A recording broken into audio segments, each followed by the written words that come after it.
یہ پاکستان کے ساتھ کھلواڑ نہیں چل سکتا. اور میں یہ بات کہنے پہ آج مجبور ہوں کہ فتنہ خان کی سیاست اور پاکستان اکٹھے نہیں چل پائیں گے. میں سمجھتی ہوں کہ اس وقت جو اڈیالہ کا قیدی ہے وہ الطاف حسین پارٹ 2 بن چکا ہے، اور ایگزیکٹلی وہی پالیسیاں ہیں، وہی چیزیں ہیں جو اس وقت الطاف حسین نے کہی تھی. اس نے ویسے مائلڈ باتیں کی. آپ یہ دیکھیے کہ D G I S P R ان کے والد صاحب کے بارے میں ایک جو کیمپین، ایک کھٹیا کیمپین شروع کی گئی، ان کے ماں باپ پہ نہ جاؤ لیکن دوسرے کے ہر ایک کے ماں باپ پہ یہ جا سکتے ہیں، ان کے پاس حق ہے. ان کے والد صاحب جو ہے ان کے اوپر بے شک جو مرضی جو ہے چارج شیٹ ہوئی ہو، لیکن دوسری طرف ایک ایسا ہمارا سائنٹسٹ جس کو دنیا اون کرتی ہے، جن کو کہتے ہیں کہ وہ ایک جو ہے وہ ان کو ستارہ مل چکا ہے، تمغہ امتیاز مل چکا ہے، جو ایک ہمارے سائنٹسٹ ہیں، ان کے بارے میں جو ایک گھٹیا کیمپین چلائی جا رہی ہے اس لیے کہ D G I S P R نے چند سوالات کیوں پوچھ لیے. محترمائیں ان کی جو بہنیں ہیں وہ معاف کیجئے گا، وہ کسی طور پر اپنے بھائی سے ملنے نہیں جاتی، نہ ان کو بھائی کی جو ہے وہ کوئی فکر ہے.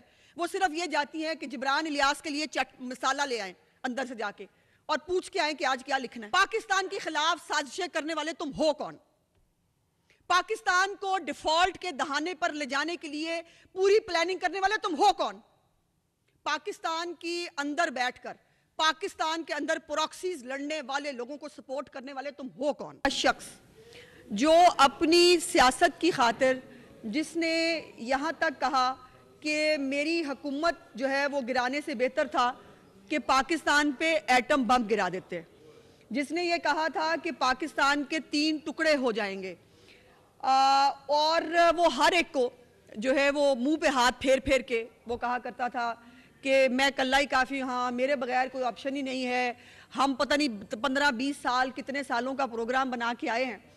اور اب اس کا عالم یہ ہے کہ دوسروں کی اے سی اتروانے کی دھمکیاں دینے والا جو ہے وہ آج مظلوم بنا ہوا ہے، اور اس کی مظلومیت جو ہے جو ایک ٹوٹل ڈرامہ ہے.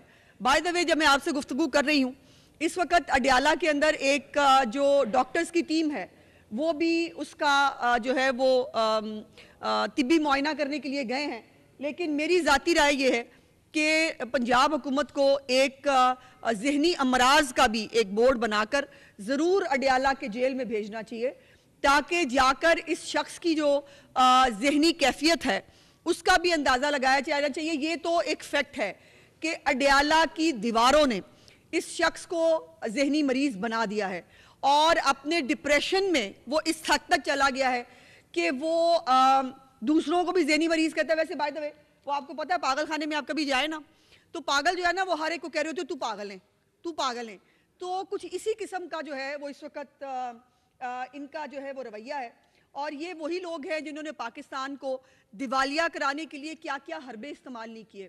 آئی ایم ایف کو خط بھی لکھے، ان کے ہیڈ کوارٹر کے بعد جلوس بھی نکالے، اور اس کے بعد بھی ان کو یہ لگتا ہے کہ ان کو محب وطن جو ہے وہ کہا جانا چاہیے، اور دوسرے محب وطن ہیں یا نہیں اس کا سرٹیفکیٹ جو ہے وہ اس کو اور اس کی جماعت سے لینا چاہیے.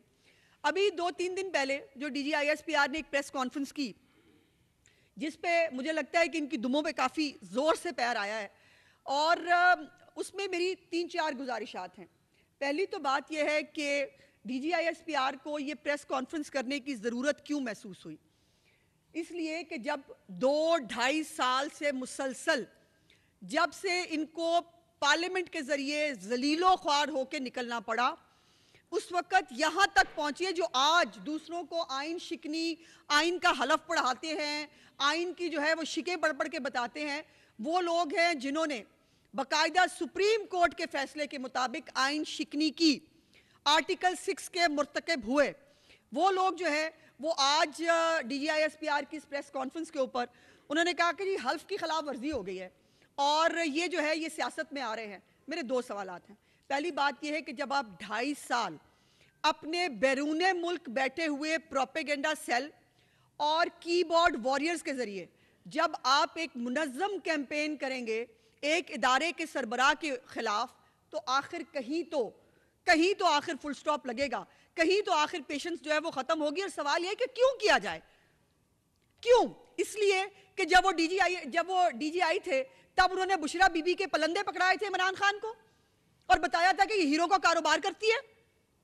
اور اب جب وہ دنیا میں field marshal general Asim Munir صاحب کے بارے میں جو کہا جاتا ہے، جو لکھا جاتا ہے، جو عزت وزیر اعظم پاکستان کو اور فیلڈ مارشل کو جو ہے ملتی ہے، وہ لوگ ان کو کھانے پر بلا کر خوش ہوتے ہیں. اس وقت پاکستان کے اندر فیڈرل کیپٹل کے اندر لائن لگی ہوئی ہے سربراہان مملکت کی، ایک جاتا ہے دوسرا واپس آتا ہے، ایک جاتا ہے تیسرا آتا ہے، کیونکہ جو ایک عالمی تنہائی میں جو ایک واہیات قسم کی ان کی خارجہ پالیسی تھی، جس ملک میں بیٹھتا تھا اسی ملک کے خلاف گفتگو کرتا تھا، یا وہاں پر بیٹھ کر کسی دوسرے ملک کے خلاف گفتگو کرتا تھا جو ظاہر ہے پہنچ جاتی ہے.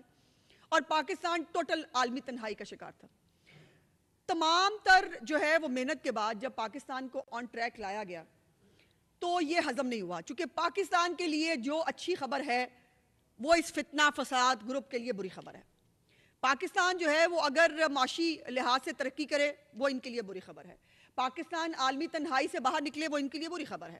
پاکستان کے اندر جو ہے ٹرانسپیرنسی انٹرنیشنل کی رپورٹ آئی ہے، اس کی بھی میں انشاءاللہ آگے جا کے بات کرتی ہوں. وہ کہتے ہیں کہ پرسیپشن بہتر ہوا ہے پاکستان کا جو ہے وہ کرپشن کے حوالے سے، وہ ان کے لیے بری خبر ہے. لیکن بات یہ ہے کہ آپ بار بار ایک منظم کیمپین کریں. تو انہوں نے 3-4 سوالات ریز کیے جس کے اوپر ان کو جو ہے وہ ظاہر ہے ان کو بہت ناگوار گزرا، کیونکہ جو یہ کہہ دیں وہ آئین پاکستان ہے، جو یہ بہتر سمجھے سارے پاکستان کو، پوری دنیا کو اس کو بہتر سمجھنا چاہیے. ایک گندے گھنونے کریکٹر کا مالک، اس کو یہ امت مسلمہ کا لیڈر بھی کہتے ہیں، اس کو یہ جو ہے وہ پاکستان کا سب سے مقبول لیڈر کہتے ہیں، پتہ نہیں کیسے. جو 3-4 پیرامیٹرز ہوتے ہیں مقبولیت جاننے کے لیے، الیکشن میں ان کو منہ کی کھانی پڑی، جلسہ جلوس ان کے پلے نہیں رہا، اور پوری پرفارمنس جو ہے وہ کہیں پر آپ کو دیکھنے میں نہیں ملے گی. میں سمجھتی ہوں کہ اس وقت جو اڈیالہ کا قیدی ہے وہ الطاف حسین پارٹ 2 بن چکا ہے، اور ایگزیکٹلی وہی پالیسیاں ہیں، وہی چیزیں ہیں جو اس وقت الطاف حسین نے کہی تھی. اس نے ویسے مائلڈ باتیں کی تھی جو یہ کر رہے ہیں. اب یہ D G I S P R جو ہے، ان کے والد صاحب اکرام اللہ نیازی صاحب بہت قابل احترام ہے، میں ان کے بارے میں کوئی گفتگو نہیں کرنا چاہتی، بہت ساری باتیں ان کے بارے میں بھی زبانیں دد عام ہیں، ہمیں عادت نہیں ہے ماں باپ پر جانے کی. لیکن آپ یہ دیکھیے کہ D G I S P R ان کے والد صاحب کے بارے میں ایک جو کیمپین، ایک کھٹیا کیمپین شروع کی گئی، ان کے ماں باپ پہ نہ جاؤ لیکن دوسرے کے ہر ایک کے ماں باپ پہ یہ جا سکتے ہیں، ان کے پاس حق ہے. ان کے والد صاحب جو ہے ان کے اوپر بے شک جو مرضی جو ہے چارج شیٹ ہوئی ہو، لیکن دوسری طرف ایک ایسا ہمارا سائنٹسٹ جس کو دنیا اون کرتی ہے، جن کو کہتے ہیں کہ وہ ایک جو ہے وہ ان کو ستارہ مل چکا ہے، تمغہ امتیاز مل چکا ہے، جو ایک ہمارے سائنٹسٹ ہیں، ان کے بارے میں جو ایک گھٹیا کیمپین چلائی جا رہی ہے، اس لیے کہ D G I S P R نے چند سوالات کیوں پوچھ لیے. اور پھر جو خود بات پہ پختونوں کی توہین کرتے ہیں. محمود اچکزئی صاحب جو اس وقت ان کے بڑے ہیں، اللہ کی شان ہے ویسے، جن کے وہ دوپٹہ لے کے موصوف جو ہے وہ کنٹینر کے اوپر جن کی تصدیق کیا کرتے تھے، وہ پختون نہیں تھے. مولانا فضل الرحمان جن کے بارے میں کیا القابات جو ہے وہ آج بھی سوشل میڈیا کے اوپر جو ہے وہ ان کے لوگ دیتے ہیں، اور یہ خود اپنی زبان سے ان کے بارے میں کیا کہتا رہا ہے، وہ پختون نہیں تھے. اور اب تو محترمائیں ان کی جو بہنیں ہیں وہ معاف کیجئے گا، وہ کسی طور پر اپنے بھائی سے ملنے نہیں جاتی، نہ ان کو بھائی کی جو ہے وہ کوئی فکر ہے. وہ صرف یہ جاتی ہیں کہ جبران الیاس کے لیے مسالہ لے آئیں اندر سے جا کے، اور پوچھ کے آئیں کہ آج کیا لکھنا ہے اور کس طرح سے جو ہے کس کو گالی دینی ہے. اور وہ محترمائیں جو ہیں وہ ایک ایجنڈے پہ ہیں، پھر وہ جا کے یہاں بھی بس نہیں ہوتی، وہ جا کے انڈین میڈیا پہ بیٹھ جاتی ہیں. اور انڈین میڈیا ایگزیکٹلی جو ہے وہ اس وقت اگر آپ دیکھیں، انڈین میڈیا یا دکھاتا ہے سہیل آفریدی اور اس کی تقریریں، یا دکھاتا ہے ان بہنوں کو. اور اب جو یہ کیمپین شروع کیا ہے انہوں نے D I S P are کے والد صاحب کے بارے میں، ان کی ہستی کو کوئی فرق نہیں پڑتا، چونکہ سچ رہتا ہے. انہوں نے جو خدمت پاکستان کی ہے وہ رہے گی. لیکن سوال یہ ہے کہ پاکستان کے پرامن ایٹمی پروگرام کو دوبارہ دنیا میں ٹاک آف دا ٹاؤن کیوں بنایا جا رہا ہے؟ اس کے پیچھے کیا کانسپریسی؟ اور میں نے آپ کو بھی بتایا نا، جو کہتا مجھے ہٹانے سے بہتر تھا کہ پاکستان پہ ایٹم بم گرا دیتے. یہ محب وطن کی مائنڈ سیٹ تھی. اور اب ان کی تمام چیزوں کو جو یہ نیگیٹو پروپیگنڈا کرتے ہیں اس کو یا انڈین میڈیا، انڈین لابیز، یا وہ تمام گروپس جو پاکستان کے خلاف ہمیشہ رہے ہیں، اس میں دوسرے ملکوں کے جس میں کچھ افغانی جو ہے وہ اکاؤنٹس بھی موجود ہیں. بائی دا وے ایک رینڈم سے پتہ نہیں کسی افغانی وہ جو ہے وہ اس کے اوپر آ گیا کہ اس کی جان کو خطرہ ہے، سارے بھاگ پڑے، اس کی جان کو خطرہ ہے. وہ اچھا خاصا ہٹا کٹا ہے، 100 دفعہ بتایا ہے. دیسی ککڑ کا ناغہ انہوں نے کبھی نہیں کیا. اور اب تو ان کو یہ فیسلٹی بھی ہے کہ وہ باہر سے فرائیڈ فش بھی منگا لیتے ہیں. پھر بھی بھائی وہ مظلوم ہے. پورے پاکستان کی تاریخ میں اس سے زیادہ وی وی آئی پی قیدی پاکستان کی تاریخ میں نہیں ہوا، پھر بھی وہ مظلوم ہے. سوال یہ ہے کہ ایک ٹرم استعمال کی D G I S P R نے، تم ہو کون؟ اس پہ بڑا اعتراض ہے. لیکن ہمارے سوالات ہیں نا، 9 مئی کو آگ لگانے والے تم ہو کون؟ شہداء کی جو یادگاریں ہیں ان کو جلانے والے تم ہو کون؟ پاکستان کے خلاف سازشیں کرنے والے تم ہو کون؟ پاکستان کو ڈیفالٹ کے دہانے پر لے جانے کے لیے پوری پلاننگ کرنے والے تم ہو کون؟ پاکستان کی اندر بیٹھ کر پاکستان کے اندر پراکسیز لڑنے والے لوگوں کو سپورٹ کرنے والے تم ہو کون؟